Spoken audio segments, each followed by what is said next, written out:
શું છે આ બધું? મેડમ તમે પણ મસ્ત લાગો છો. જસ્ટ શટ આવો કે ક્યારનો શું મારી પાછળ પાછળ આવે છે તું?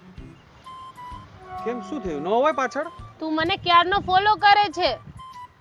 ખબર નથી પડતી કોઈ ગર્લ્સનો ફોલો નહીં કરવાનો? એવું કોણે કીધું નહીં ફોલો કરવાનું? તું ચૂપ થઈ જા ને અહીંયાથી જતો રહે. હું તો અહીંયા જ ઊભો રહીશ, નહીં જાઉં. તું તારી બકવાસ બંધ કરી દે અને અહીંયાથી જતો રહે, હું તને એમ કહું છું. તું મને ઓળખતો નથી હું કોણ છું ઈ. કોણ છો? તું તારી બકવાસ બંધ કર, અહીંથી જતો રહે, ચલ જા. હું તો અહીંયા જ ઊભો રહીશ. તું તારો રસ્તો પકડ, મને જવા દે ઘરે. અરે તને કહું છું આમ જતો રહે તું. તને શું બંધ સમજાય છે? મને કઈ નહીં સમજાતું. ઓય તું તારી રીતમાં રહે, તને કહું છું. નથી ખબર પડતી તને? તું અહીંથી જતો રહે તો. છોડ તું મને. હું તને કહું છું તું મને છોડી દે. તને કીધું તું મારી સાથે ચાલ, એમાં તારી ભલાઈ છે. મારા એરિયામાં આવીને કોણ છે તું? હેરાન કરે. કોણ છે એટલી હિંમત આ? કોણ છે તું? એટલી હિંમત કોણ છે? કોણ છે તું?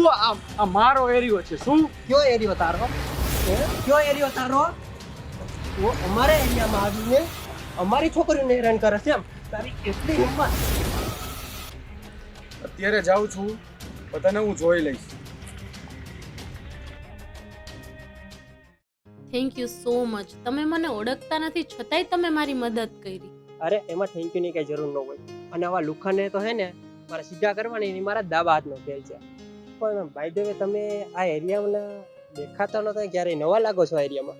હા, હું અહીંયા મારી ફ્રેન્ડ નજીકમાં જ રહી છે, તો હું તેની પાસે આવી. ત્યાંથી મારી ગાડી ખરાબ થઈ ગઈ છે, તો હું મારા ઘર સાઈડ જાતી. ખબર નહીં તે મારી પાછળ ક્યારથી આવી ગયો.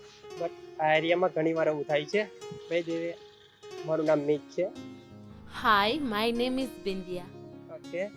અને તમને કઈ પ્રોબ્લેમ પડી હોય તો હું તમને દવાખાને લઈ જાઉં, એવું કઈ નથી. ના ના ના, કાંઈ વાંધો નથી. આ તો જસ્ટ ટાઈમ કે ગાડી ખરાબ થઈ ગઈ હતી, તો હું અહીંયાથી જાતી હતી. એકલા જ જાઉં છો તો?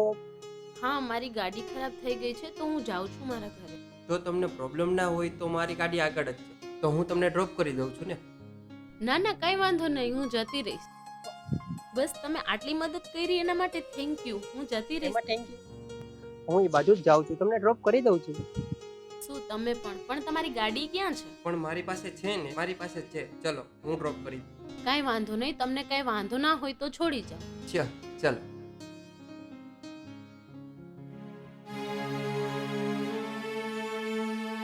આ મોન્ટુ શેઠ ક્યાં વહી ગયા? આ એક્ટિંગમાં મને મારી લીધું.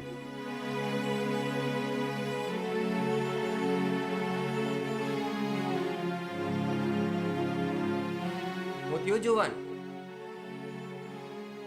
તમે રિયલમાં મારતા હતા કે એક્ટિંગ કરી? કઈ ખબર પડે? પણ જો થોડુંક એમને લાગવું તો જોઈને યાર, ક્યાં નેચરલ છે. અને જો આવું થોડું ઘણું તો લાગ્યા રાખે, બરાબર? એમાં કઈ ઉપાધિ ન કરવાની હોય. આમાં મારે ખાવું કેમ? આ તમે જોવો તો, આ જોવો. ઓહો, તને પણ આનો મલમ આપવો જોશે. ઓરિજિનલ મલમ આપો કે કયો મલમ આપો? કેદી મટશે આ મને? એ તો એક જ વારમાં મટી જાય. બોલ. કઈ હોય તો એવું દ્યો અમને. આ જો આવો મલમ હોય ને તો મટી જાય ઘા ભેગો. પણ ઉભો રે પેલા. હા. અરે હા. આ મોન્ટુભાઈ, આ એક બાજુ લાગ્યું તો બીજી બાજુ લગાડીશ. કાંઈ આવું હોય તો આપો ને. અત્યારે હે ને આટલા મલમ થી આ મટા હો.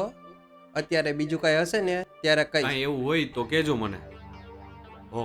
બરાબર. જો સાંભળ. હા. આ તને બંડલ આપ્યું, હા. બરાબર? એ તને એમને નથી આપ્યું, બરાબર? હા. આ એરિયામાં હવે તું ફરકો ન જોઈ. Okay, done. જ્યાં સુધી હું ન કહું ને ત્યાં સુધી, ઓકે. બરાબર? બાકી જો મારા પ્લાનમાં પાણી ફરશે ને તો તારો વારો ચડશે. ઠીક છે, તમે કયો એમ મોન્ટુભાઈ. બરાબર? હાલે જા.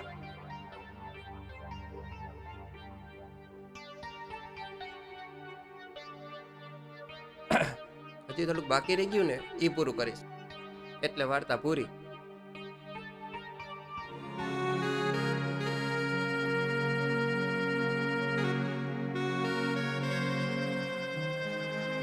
અરે ડેડી આવી ગયા તમે? અમારું જ કામ હતું. બોલ બોલ. આપણે ઓલું કામ નતું લીધું, થઈ ગયું. ફિનિશ. ફિનિશ. શું વાત કરે છે? બકરી ડબ્બામાં. Good, very good. પણ પપ્પા થોડું ઊંચા નીચે થઈ, પણ હવે તો સમજાવી દીધી હા, થોડી ઘણી. અને હવે તો એવો રોપ જમાવી દીધો ને કે આપણે કઈ ના ઊભી થઈ જા, ઊભી થઈ જાય. આપણે કહીએ બેહી જા, બેહી જાય. આપણે કહીએ વહી જા તો વહી જાય. શાબાશ શાબાશ બેટા. જો બેટા, તારી આ વાતથી મને ગર્વ છે કે તે કામ તો પાર પાડી દીધું. પણ બેટા હવે છે ને આ ફોન મને બહુ હેરાન કરે છે. તો બદલાવી નાખો.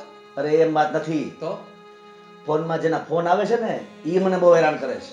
એ તો એમાં રોજ નું થયું. હું હવે કોણ હેરાન કરે પાછા? અરે લેણદારો વાહે પડી ગયા છે, ટાઈમ લિમિટ આપતા જ નથી. એને કહી દે ને કે અમારે લગ્નનો થોડો પ્રસંગ એક પતી જાય પછી બધાને દઈ દેવું હોય ને કહેવાય. તને ખબર છે ને કે એ લોકોને કોઈ પ્રસંગ સાથે કાંઈ મતલબ હોતા નથી, એને ફક્ત પૈસાથી મતલબ હોય છે. એ તો મને ખબર છે આ બધાની. જો બેટા, હવે આ બાબતમાં તારે મને સાથ આપવો પડશે. મારો બાપો મારા ખંભે રાખે ને બંદૂક ઉપાડે હો બધાની. બેટા, બંદૂકે તારી છે ને ગોળી તારી છે. હા એ તો મારી છે, મારે જલાવી જો. હા, બોલી જાઓ. સાંભળ, હવે તારે છે ને ફાસ્ટ ટ્રેકમાં જવું પડશે. ફાસ્ટ ટેકમાં? યસ. બોલી જાઓ. આપણે તાત્કાલિક લગ્ન કરવાના છે. હવે તાત્કાલિક લગ્ન ને તાત્કાલિક? હા, તાત્કાલિક લગ્ન એટલે ધામધૂમથી નહીં, તો કોર્ટ મેરેજ. મારો બાપો મને ટોપી પહેરવાનું કઈક મને ટોપી નથી પહેરવાની ને પાછી. બેટા, આ તારા માટે બધું કરું છું ને તને ટોપી પહેરાવું? હાલો કઈક વાંધો નહીં, કઈક વિચારીને જ કીધું હોય છે. તને ખબર છે ને મેં આટલા લોકોને ટોપી પહેરાવી, હવે બધા ટોપી ઉતારી મારા માટે ઘા કરે છે. એ છે. હાલો વાંધો નહીં, હાલો લગ્ન જલ્દી કરી લે પછી. સાંભળ, હવે આપણી પાસે થોડોક ટાઈમ નથી. હું તો કહું કે એક દિવસનો ટાઈમ નથી આપણી પાસે. તો હવે શું કરવું તમારે? તારે આજને જ આ કામ કરવું પડશે. નહીં વખત નવું શું કામ કરવાનું પાછું બીજું? જો બેટા, તારે તાત્કાલિક એની સાથે લવ મેરેજ કરવા પડશે, કોર્ટ મેરેજ કરવા પડશે. આ બધાના ફોન તો આવે છે, તો પેલા મોટાના પણ ફોન આવે છે. ખબર તમે છે? ન્યાય બાકી નો રાખ્યું? બેટા, ઈ તો મેન છે, એના વગર તો હાલે એમ નતું. પણ તમને ખબર તો હોય ને કેવી નોટું હે ઈ. અરે શું કરું, આપણી મજબૂરી. તને ખબર છે ને ગરજે ગધેડાને બાપ કેવો પડે. પણ ઈ ગધેડો હે, બાપ જેવો હે, ખાઈ જાય આપણે બેયને. એટલે તો કહું છું કે ઈ ખાઈ જાય ને ઈ પેલા મારી વાત સાંભળી લે. બીજા બધાના ફોન તો સામાન્ય વાતચીત થાય છે, પણ એને ધમકી આપી છે મને શું? કે અઠવાડિયામાં આ બધું પૂરું ન કર્યું ને બે બાપ દીકરો વાહ, એટલે તમારે ભેગા મારે? આવું જ પડે ને દીકરા. તો બધાય કામમાં મારી હારે છો તો આ કામમાં મારી હારે જ રહે ને. હે, હું એકલો થોડો જાઉં? તમે હલવાડો મને હલવાડ દેવાનો કા ભેગો? એ તો આવું જ પડે દીકરા. હે, બાપની વાહમાં દીકરા આવવાનું જ હોય. હા હવે બીજું જોડો કામ હું હતું ઈ કયો? મૂળ કામ ઈ હતું કે હવે છે ને તું ગમે એમ કરી લે, એની છોકરી સાથે લગ્ન કરી લે, લવ મેરેજ કરી લે. વાહ, હવે ડાયરેક્ટ લવ મેરેજ? તો શું? તમારે તો પણ સ્કીમ જેવું કરો હો, આઈ જ્યાં કાલે ઓલું. અરે આ સ્કીમ કરતા આગળ વધવાનું છે આમાં. લવ મેરેજ કરી લે અને તાત્કાલિક એવું લાગે ને તો ભાગી જાવ બે જણા. વાહ, આ તો તમે સીધો એમ કે ભાગી જા. એ હું કઈ નાની ગગલી એક મારી ભેગી હાલતી થઈ જાય કીધા ભેગી. કા હમણાં તો કહેતો હતો ને કે આમ કહું તો આમ થાય ને આમ કહું તો આમ થાય, મારા કંટ્રોલમાં આવી ગઈ છે. ક્યાં ગયું બધું? પણ આ તમે મને પૂરેપૂરી રીતનો હલવા એ નક્કી કરી લીધું હતું ને આજ તો તમે? બેટા, સ્ટેટસ કોને મેળવવું છે? હે, સ્ટેટસ, પૈસો. પણ જો એ લગ્ન કરવા તૈયાર નહીં થઈ તો? તો એ ઓપ્શન છે ને આપણી પાસે. શું? કિડનેપ. કિડનેપ? Yes, kidnap. તમારે પણ લડી જ લેવું છે હાચુકા બંધે બંધમાં. બેટા, રણના મેદાનમાં ઉતર્યા છે ને તો લડવું પડે. હવે તો ઈ જ છે. હા, તો લડવા તૈયાર છો ને? તો પપ્પા હવે તો સ્ટેટસ ઉપર આવ્યો એટલે એ તો કરવું જ પડે. એમ ને? આવો મેન પ્રશ્ન તો એ રહી ગયો આમાં કે કિડનેપ કરી લીધી હમ. પછી શું કરવાનું? પછી જ કરવાનું છે જે કહે છે એ. પછી શું કરવાનું? પછી શું? કિડનેપ કરી લે ને પછી આપણે જેટલા પૈસા જોઈએ ને એટલા પૈસા માગી લેવાના ઓલી ડોહી પાસે. લાયા મારા બાપા લાયા પણ એમ નહીં આમાં પકડાઈ ગયા તો જેલમાં હું એકલો જ જઈશ. તમે તો અહીંથી જલસા જ કરો ને હું અંદર બેઠો બેઠો મારે ઈ કરવાનું કા? હું તારો બાપ છું એમ થોડો તને જેલમાં જવા દઉં. તો જેલમાં તું નહીં જા. તો કોણ જાય? બોલો યાદ છે ને બોલો કોણ? તારો દોસ્તાર. લાયા બોલો વિશાલ. વિશાલ. યસ. પણ એ હારાનું દિવસે ને દિવસે વધતું જઈએ. શું કહે છે? હમણાં 3 દી પેલા ફોન આવ્યો હતો. હા મને કે મને 50,000 રૂપિયા દ્યો એને હજી નથી મળ્યું. આ વિચારો આ મલમ મને 50,000 માં પડે એનો. ભલે ને પડતો તે ડબલ માગે હે. પણ દેવાના આપણા માટે એ બલીનો બકરો છે. એ વાત એ સાચી. એને ચારો ખવડાવવાનો હા તાજો માજો કરવાનો. 50 માંથી 20 વાપરીએ તો વાંધો જ ન આવતો 30 તો વધશે. હા એવા રે ઈ જ માણસ આપણે 50,000 ના 1 કરોડ દેશે. એવા રે હા અને બધું આરોપ એના એની ઉપર આવશે. તો પ્લાનિંગ એ રીતનો ગોઠવો તો પછી એને મારે પેલા થોડો ગરમ કરવો જોહે. કર. એના વગર મેળ નહીં આવે હા અને એને ગરમી એકથી જ મળે છે. હા તો આપ એને ગરમી આપી દે. વાહ આપી દે. હું તો ખીચામણીને ફરતો હોઈશ છું કા? તો તારા બાપનું ખિસ્સું એમ કઈ ખાવ ખાલી નથી થઈ ગયું. તો કરો ઈ જ કહું છું કરો. હા તો કરો ટ્રાન્સફર હમણાં એમાં હું? હા. હા ખાલી અત્યારે વધારે 5 નું કરતી પછી સમજી લેવું પછી આવશે જ વાંથી ને એમાં લઈ લેજો. વાહ મારો દીકરો વાહ મેરી બિલી મુझसे મ્યો. હા તમારે વાટીને શીખો છો પપ્પા. તો પછી ડન. હાવ જો આમાં ક્યાંય ચૂક ન થવી જોઈએ. ક્યાંય ચૂક ન થાય પણ તમારે કોની ચૂક ન થાય. એ નહીં થાય. તો એક વાત સાંભળી લે જો તું ચૂક્યો ને આમાં તો આપણે ક્યાંય નહીં રહીએ.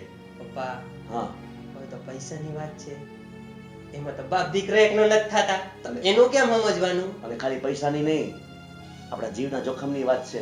મેં તને કીધું ને. ઈ પેલા હા 8 દિનની મુદત છે. આપણે 8 દી નથી થવા દેવાના તે પેલા જ તો પપ્પા હમ. આ કામ તમે પૂરું કરો હમ. ઓલું કામ હું પૂરું કરી દઉં. ડન. ડન.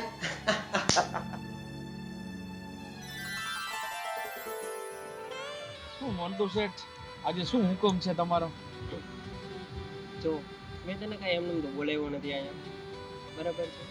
ઓલી ફેરે જે કામ કર્યું હતું ને આજ પેલે એવું જ કામ કરવાનું છે. જે કર્યું હતું એના કરતા વધારે. પણ તમે ઓલી વખતે આ ખાવા જેવી હાલત નથી. આ વખતે એવું ના કરતા પ્લીઝ. તો તને સામે પાછું મેં મલમ એવું આપ્યું હતું ને તો આ વખતે મને મલમે થોડોક વધારે આપો. તું મલમનું ટેન્શન ના લે બરાબર છે. એ તને બધું મળી જાય પણ આપણે જે ફોનમાં વાત થઈ હતી કે બિંદિયાને તારે કિડનેપ કરવાની છે પણ તારે કીધું ભલે મેં ખબર ન પડવી જોઈએ. ખબર નહીં પડે પણ આ વખતે મને થોડો માલ વધારે જોશે. તું માલનું ટેન્શન ના લે તું ખાલી કામ કર તમારું કામ થઈ જશે.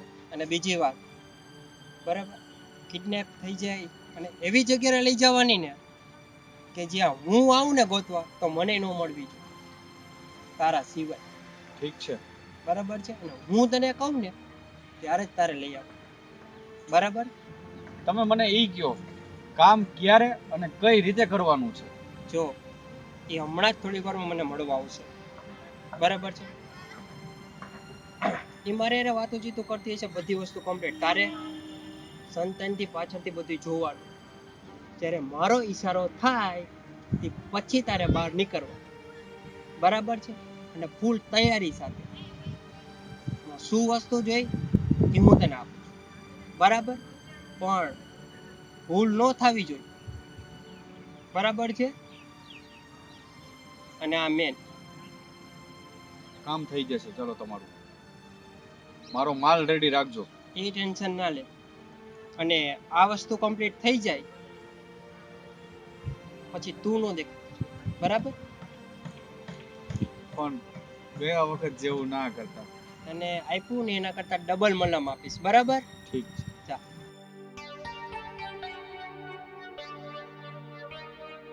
ચલો, અને તો કહી દીધું, હવે ખાલી આવે ને એટલી રાહ છે. ઈ આવે ઈ પહેલા મારા જગ્યાએ પહોંચવું પડશે, બરાબર ને?